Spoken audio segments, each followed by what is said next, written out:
Hello everyone.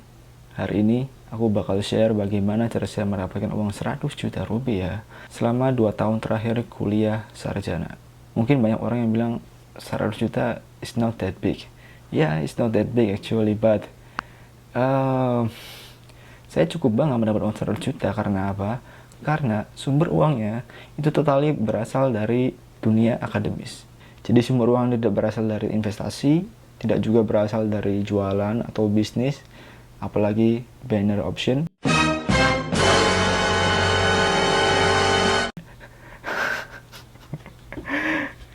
It's totally coming from academic. Oke, di saat kalian mendapatkan uang tersebut, di saat yang sama, kalian juga mendukung proses pembelajaran kalian sebagai mahasiswa. Dan saya pribadi pada saat yang sama, setelah mendapat uang 100 juta, saya juga bisa lulus sebagai lulusan terbaik dan juga dengan prestasi lainnya. Oke, tonton sampai akhir ya. Let's go!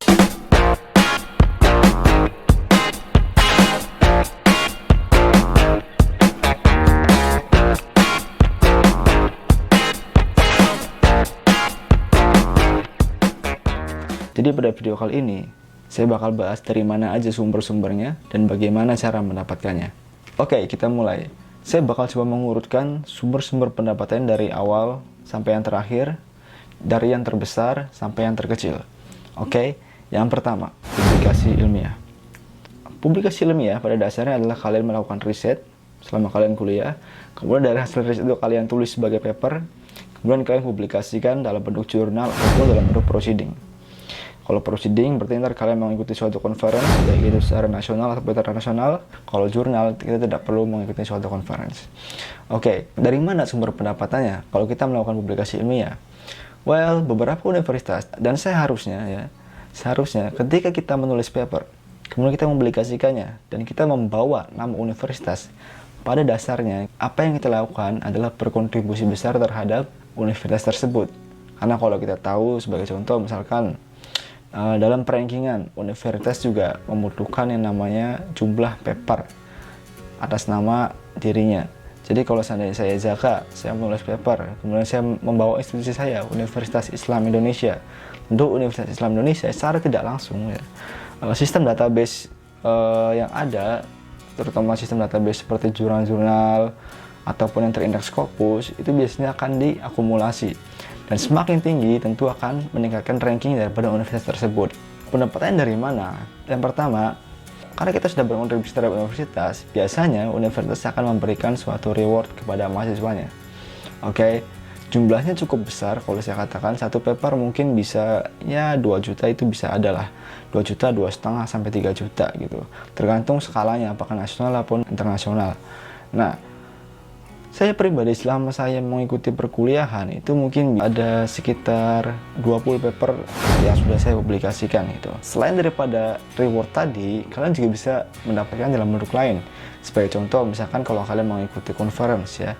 Conference itu kan biasanya ya, walaupun tidak semua, tapi biasanya di akhir suatu conference itu bakal ada sedikit perlombaannya. Perlombaan dalam arti mereka akan mencari paper mana yang paling bagus sehingga akan dijadikan sebagai the best track paper atau the best paper. Nah, kalau kita mendapatkan the best paper ini, kita juga akan mendapatkan keuntungan finansial, baik itu dari konferensinya ataupun dari universitasnya. Di dalam publikasi ilmiah ini ya, terutama kalau kita mengikuti suatu conference, kita bakal mendapatkan keuntungan-keuntungan lainnya yang tidak bisa diterima secara cash atau secara langsung. Sebagai contoh, misalkan saya mengikuti suatu international conference yang diadakan, anggaplah di Thailand. Untuk bisa berangkat dari Indonesia ke Thailand, tentu kita membutuhkan pesawat, gitu kan. Kita membutuhkan biaya untuk membayar conference-nya. Kita membutuhkan biaya untuk hidup di Thailandnya, untuk tinggal di hotel dan segala macam. Dan semua pengeluaran-pengeluaran tadi itu juga ditanggung oleh universitas. Tidak hanya universitas sebenarnya, sumbernya bisa dari jurusan, fakultas, hingga ke rektorat. Kalian juga bisa meminta di universitas kalian dari mana aja sih sumber pendapatan itu, ya. Apakah kalian mintanya ke jurusan, ke fakultas, ataupun ke rektorat. Itu tadi yang pertama dari publikasi ilmiah. Yang kedua, mengikuti lomba. Ya, lomba dalam arti kalau saya pribadi karena saya dari teknik industri, saya biasa mengikuti lomba keilmuan teknik industri gitu ya. Seperti cerdas cermat lah, katakan seperti cerdas cermat antara mahasiswa teknik industri, baik itu secara nasional ataupun internasional. Sumbernya bisa dari beberapa hal. Yang pertama, tentu kalau misalnya kita menang lomba tersebut, kita bisa mendapatkan sumber pendapatan. Kalau kita menang, oke, juara 1, juara 2, juara 3 biasanya mendapatkan uang yang cukup besar lah ya. Yang kedua, ini mirip seperti yang pertama tadi, pendapatan tidak langsung. Sebagai contoh, misalkan saya dari Yogyakarta, kemudian saya mengikuti lomba teknik industri di universitas, anggaplah di Universitas Sumatera Utara atau di USU di Medan, gitu ya. Untuk bisa berangkat dari Yogyakarta ke Medan, itu juga membutuhkan tiket pesawat. Untuk bisa mengikuti lomba itu juga kan kita perlu bayar ya. Dan biasanya universitas mau membayarkan hal tersebut. Gitu ya. Kenapa? Karena tentu mereka mendukung semua kegiatan akademis dan kita harus bisa memanfaatkan peluang tersebut. Nah, saya selama berkuliah itu mungkin sekitar 10 hingga belasan lah saya mengikuti lomba keilmuan teknik industri ya. Selain lomba keilmuan teknik industri, ada juga lomba-lomba lainnya. Sebagai contoh, misalkan saya masukkan dalam kategori ini adalah program kreativitas mahasiswa. Kalau bagi kalian yang nggak tahu, program kreativitas mahasiswa atau PKM itu adalah suatu acara annual ya, tahunan yang diadakan oleh Kemenristek-Dikti. PKM pada dasarnya adalah kita mencoba memberikan suatu ide yang inovatif gitu ya untuk permasalahan-permasalahan yang ada di Indonesia. Nah, biasanya nanti kita bakal mempropos suatu ide ya, kemudian akan diseleksi dan dari Kementerian Pendidikan akan memilih beberapa yang terbaik dan kita akan diberikan hibah atau dana untuk merealisasikan ide kita. Nah, selama saya berkuliah, saya sudah mendapatkan sekitar 2 kali ya 2 kali. 2 tahun terakhir itu ya 2 kali. Tahun ketiga saya ikut dan alhamdulillah lolos hibah, dan tahun terakhir juga dapat hibahnya. Dan ini bisa menjadi sumber pendapatan kalian juga. Sumber pendapatan bukan dari hibahnya, tapi dari reward yang diberikan oleh universitasnya. Tentu universitas juga cukup bangga ya kalau misalkan mahasiswa yang bisa lolos hibah. Kita bakal mendapatkan reward dari jurusan, dari fakultas, atau hingga ke rektoratnya. Kita lanjut yang ketiga. Yang ketiga adalah dari beasiswa. Oke, beasiswa yang saya maksud di sini, kalian tidak harus miskin. Karena biasanya beasiswa syaratnya kalau nggak miskin ya ada aja lah hal-hal yang menyulitkannya ya. Biasanya ya di universitas itu memberikan suatu informasi. Nah, kita ini memang harus jeli melihat peluang-peluang ini. Informasi dari beasiswa apa saja yang bisa kita ambil peluangnya. Ya, sebagai contoh, misalkan yang paling gampang ya, syaratnya itu ada beasiswa PPA, beasiswa peningkatan prestasi akademik. Ini syaratnya kalian cuma mengumpulkan bahan-bahan administratif aja, misalkan transkrip, kemudian surat keterangan aktif kuliah, kemudian kalian submit ke universitas, kemudian bakal diseleksi mahasiswa mana saja yang berhak mendapatkan beasiswa tersebut.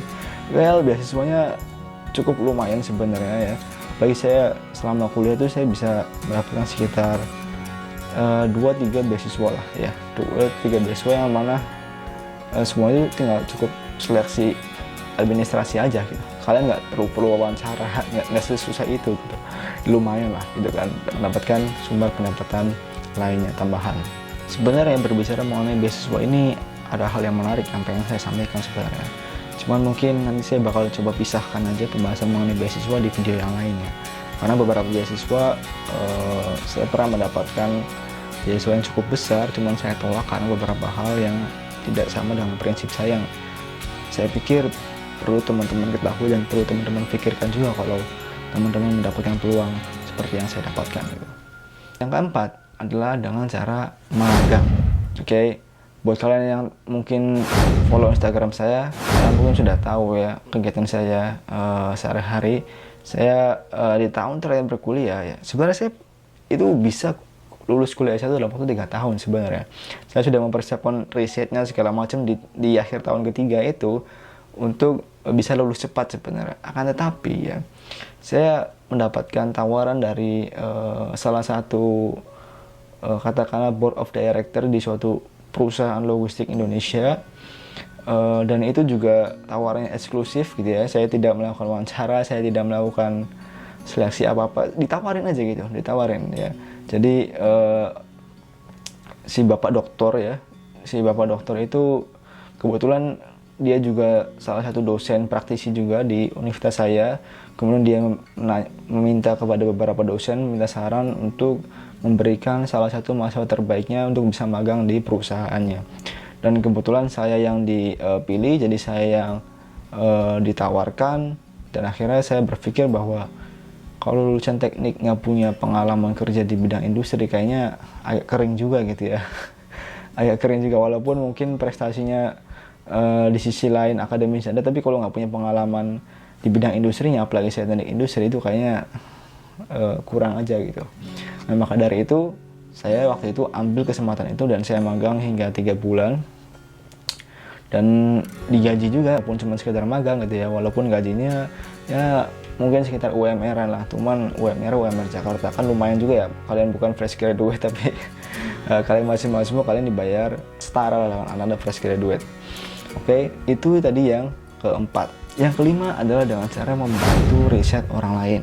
Ya, membantu riset saya katakan ya, membantu bukan menawarkan jasa. Biasanya ya, karena teman-teman itu tahu gitu ya, saya itu sering melakukan riset, biasanya banyak orang-orang yang meminta tolong pada saya. Bukan cuma teman-teman S1, S2, bahkan S3 pun berdasarkan hasil rekomendasi teman-teman, itu ada aja yang tiba-tiba ngechat saya, kemudian diminta tolong bantu pakai tools ini, bantu pakai tools itu, minta tolong carikan literatur review ini, itulah dan sebagainya. Ya saya bantu sebisa mungkin gitu. Dan biasanya ya sebagai ucapan terima kasih tiba-tiba dikirim aja transfer gitu. Transfer uang buat saya ini juga lumayan juga nih buat kalian yang mengingat tambahan sumber pendapatan selama kalian kuliah ya.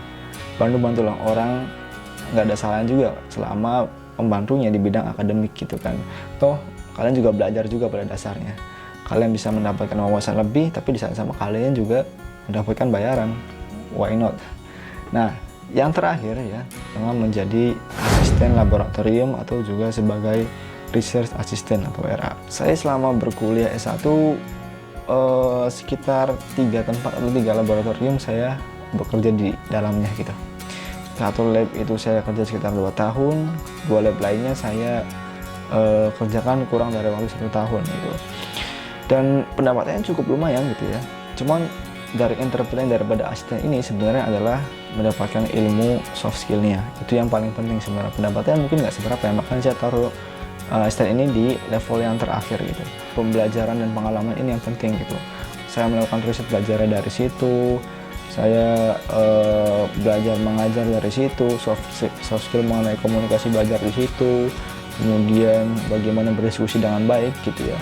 Jadi daripada kalian mengikuti organisasi-organisasi yang katakanlah kalau saya bisa bilang mungkin nggak begitu mendidik gitu ya, tinggalkan aja gitu.